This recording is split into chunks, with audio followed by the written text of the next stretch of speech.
But the next morning, when the boy went down to the beach and hunted for mussels, the geese came running and asked if they had seen the goosey gander. No, of course he hadn't. Well, then the goosey gander was lost again. He had gone astray in the mist, just as he had the day before. The boy ran off in a great terror and began to search. He found one place where the Ottenby wall was so tumble down that he could climb over it. Later he went about, first on the shore, which gradually widened and became so large that there was room for fields and meadows and farms, then up on the flat highland, which lay in the middle of the island, and where there was no buildings except windmills, and where the turf was so thin that white cement shone under it. Meanwhile, he could not find the goosey gander, and as it drew on towards evening, and the boy must return to the beach, he couldn't believe anything but that his traveling companion was lost. He was so depressed, he did not know what to do with himself. He had just climbed over the wall again when he heard a stone crash down close beside him. As he turned to see what it was, he thought that he could distinguish something that moved on a stone pile which lay close to the wall. He stole nearer and saw the goosey gander come trudging wearily over the stone pile, with several long fibers in his mouth. The goosey gander didn't see the boy, and the boy did not call to him, but thought it advisable to find out first why the goosey gander time and again disappeared in this manner. And he soon learned the reason for it. Up in the stone pile lay a young grey goose, who cried with joy when the goosey gander came. The boy crept nearer, so he heard what they said. Then he found out that the grey goose had been wounded in one wing, so that she could not fly, and that her flock had travelled away from her, and left her alone. She had been near death's door with hunger when the white goosey gander had heard her call the other day, and had sought her out. Ever since, he had been carrying food to her. They had both hoped that she would be well enough before they left the island, but as yet she could neither fly nor walk. She was very much worried over this, but he comforted her with the thought that he shouldn't travel for a long time. At last he bade her good night, and promised to come the next day.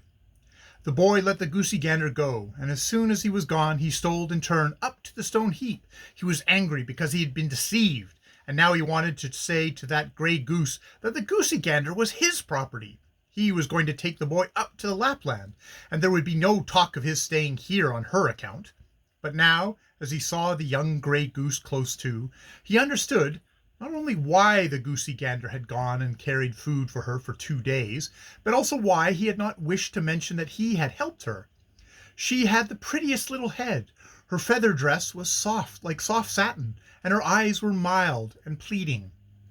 When she saw the boy, she wanted to run away, but the left wing was out of joint and dragged on the ground, so that it interfered with her movements. "You mustn't be afraid of me," said the boy, and didn't look nearly so angry as he had intended to appear. "I'm Thumbletot, Morton Goosey Gander's comrade," he continued. Then he stood there and didn't know what he wanted to say. Occasionally one finds something among animals which makes one wonder what sort of creatures they really are. One is almost afraid that they may be transformed human beings. It was something like this with the grey goose. As soon as Thumbletot said who he was, she lowered her neck and head very charmingly before him, and said in a voice that was so pretty that he couldn't believe it was a goose who spoke, "I am very glad that you have come here to help me. The white goosey gander has told me that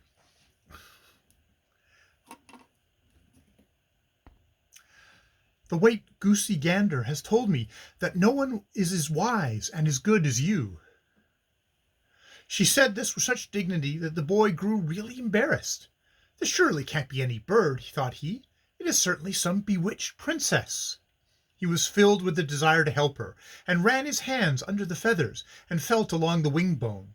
The bone was not broken, but there was something wrong with the joint. He got his fingers down in the empty cavity.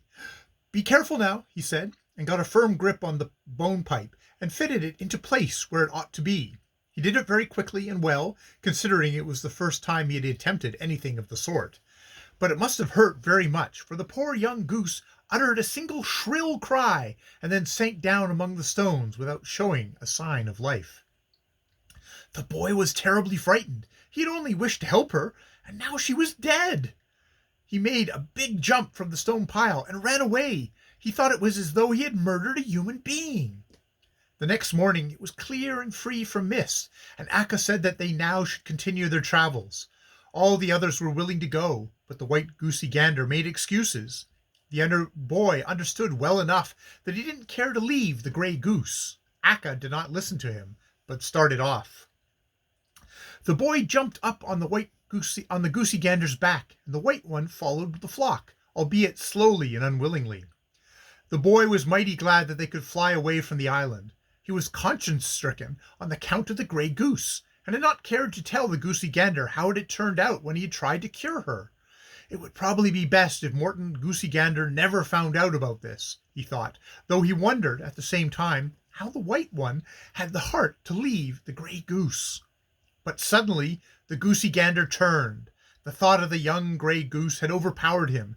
It could go as it would with the Lapland trip. He wouldn't go with the others when he knew that she lay alone and ill and would starve to death. With a few wing strokes, he was over the stone pile, but then there lay no young grey goose between the stones.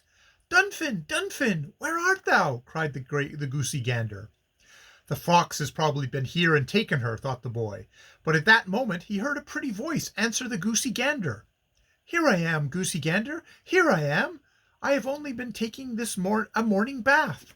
And up from the water came the little grey goose, fresh and in good trim, and told how Thumbletot had pulled her wing into place, and that she was entirely well, and ready to follow them on the journey.